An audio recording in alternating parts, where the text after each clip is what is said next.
نحمده ونصلي ونسلم على رسوله الكريم اما بعد اعوذ بالله من الشيطان الرجيم بسم الله الرحمن الرحيم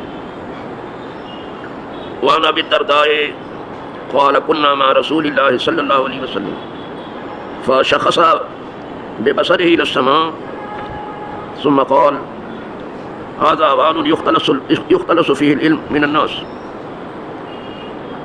حتى لا يقدر منه على شيء رواه ترمذی شریف کی حدیث ہے.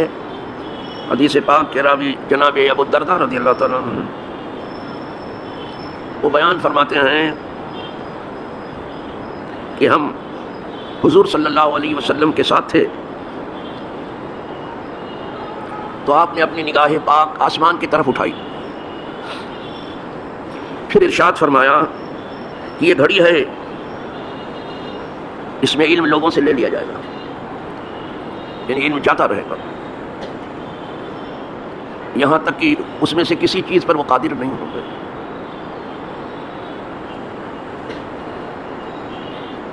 حضور سرور عالم ارواحنا فداہ صلی اللہ علیہ وسلم کبھی کبھی نگاہ پاک اٹھا کے آسمان کی طرف دیکھتے تھے اور وہی کا انتظار کرتے تھے. وہی وہ علم ہے جو پردہ غیب سے نبی کی طرف بہت ہی پردے اور بڑے اہتمام کے ساتھ آتا ہے. صرف نبی کو خبر ہوتی ہے کہ علم آیا، پاس میں بیٹھنے والوں کو کچھ پتہ نہیں چلتا.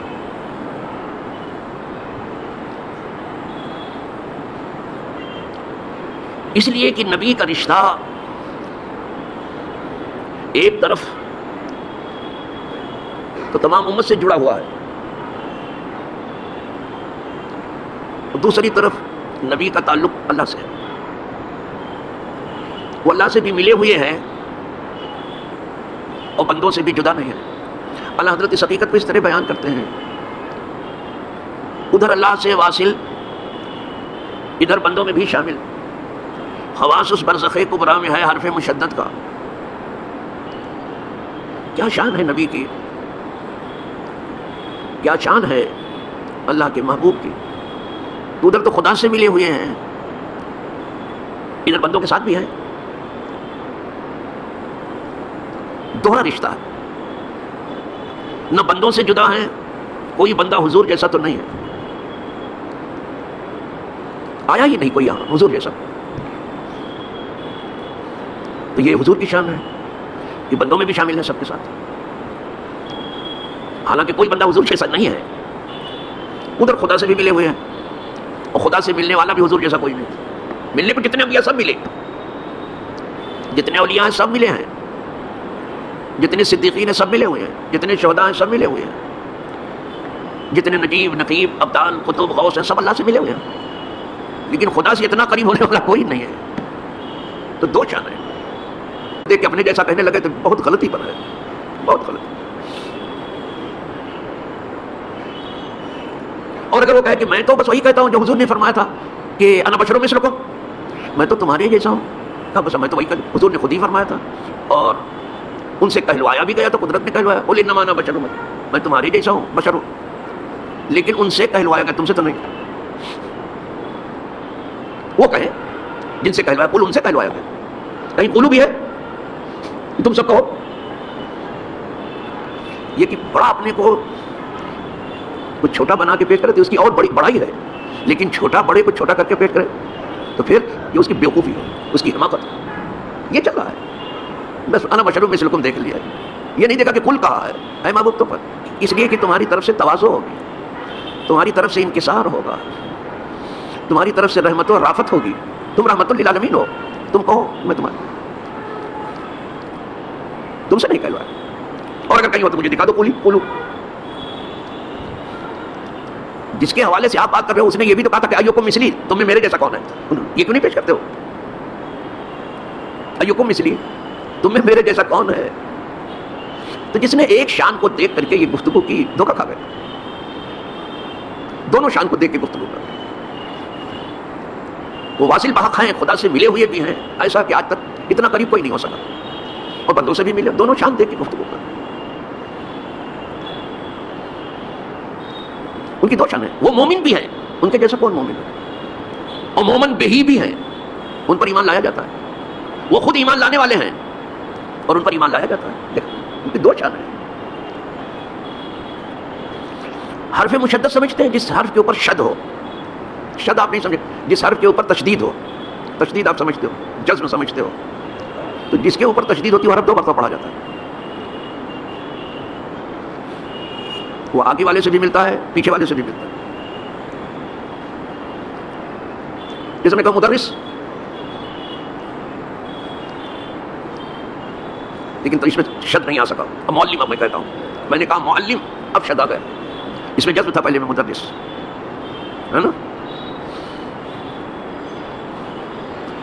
بلکہ شد ہی تھا اس میں مدرس میں بھی. لیکن معلم میں زیادہ واضح سمجھ سکتے ہیں آپ. تو معلم میں لام کے اوپر شد لگا ہوا, تو لام دو بار پڑھا جائے. وہ عین سے بھی ملے گا لام, اور بعد میں جو میم ہے اس سے بھی ملے گا. تو حضور کی دو شان ہیں, وہ خدا سے بھی ملے ہوئے ہیں, بندوں سے بھی ملے ہوئے ہیں.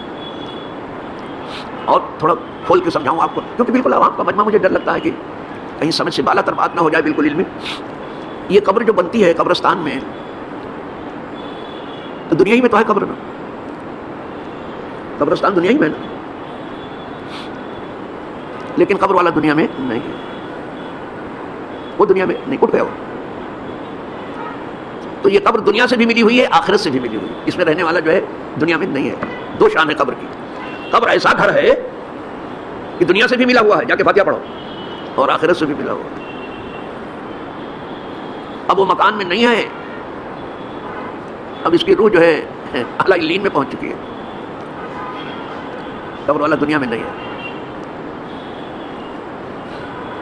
قبر اچھی دنیا میں, اس کی دو شانیں ہیں قبر کی, اور یہ آخرت کی پہلی منزل ہے قبر.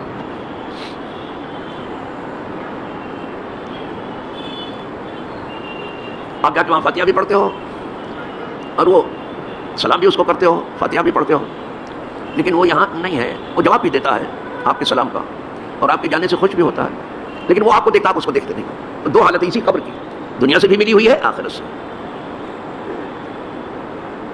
اسی لیے کہا گیا مکان گور کی پستی عجیب رفعت ہے. قبر کیا ہے؟ ایک گڑھا ہے نا, جب تک جیتے رہو دو ہاتھ اوپر رہو, مر جاؤ دو ہاتھ نیچے چلے, یہی ہے نا.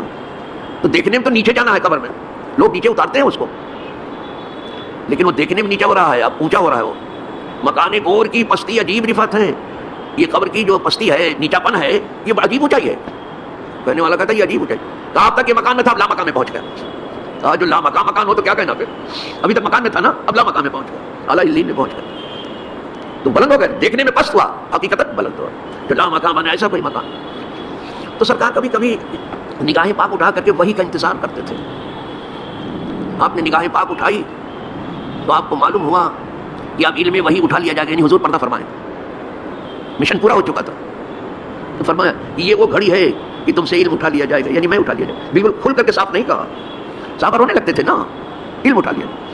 حضور کیا ہے, علم ہے, سر چشمہ علم ہے, تو علم اٹھا لیا جائے, پھر تم اس کو واپس نہیں پا سکتے. صدیق اکبر اور فاروق اعظم ایک دن ام ایمن کے پاس گئے. حضور جاتے تھے کبھی کبھی, وہ سنت ادا کرنے کے لیے گئے ان کے پاس. جب یہ دونوں عظیم المرتبت, عظیم البرکت صحابہ پہنچے, ام ایمن ان کو دیکھ کے بہت خوش ہوئی, پھر رونے لگی. تو یہ سمجھ گئے کہ حضور کی جدائی کو یاد کر کے رو رہے ہیں. تو سمجھانے لگے دونوں کہ سرکار ایک مشن پہ تھے, وہ پورا ہو گیا تو پردہ فرما لیا. اب ہم لوگوں کو اس دین کو زندہ رکھنے کے لیے دوڑ دھوپ کرنی ہے. کہا وہ صحیح ہے جو آپ کہہ رہے ہو, میں تو اس لیے رو رہی ہوں کہ حضور کے اٹھنے سے علم اٹھ گیا. یہ دیکھا آپ نے, علم اٹھ گیا. اب تک ہم جتنا فیصلہ کرتے تھے وہی کے اجالے میں کرتے تھے, سیدھا آسمانی علم ہوتا تھا. نبی کے اٹھ جانے سے وہی رک گئی نا, بس یہ اتنا سننا تھا. یہ دونوں جو چپ کرا رہے دونوں رونے لگے. حضور کا اٹھنا, علم کا اٹھنا, وہی کا سلسلہ بند ہو گیا, وہی آ کر کے فیصلہ کر دیتے تھے. تو وہی حضور نے فرمایا کہ علم اٹھنے والا ہے, پھر ایک بار اٹھ جائے گا تو تم اسے واپس لانے پر قادر نہیں ہو.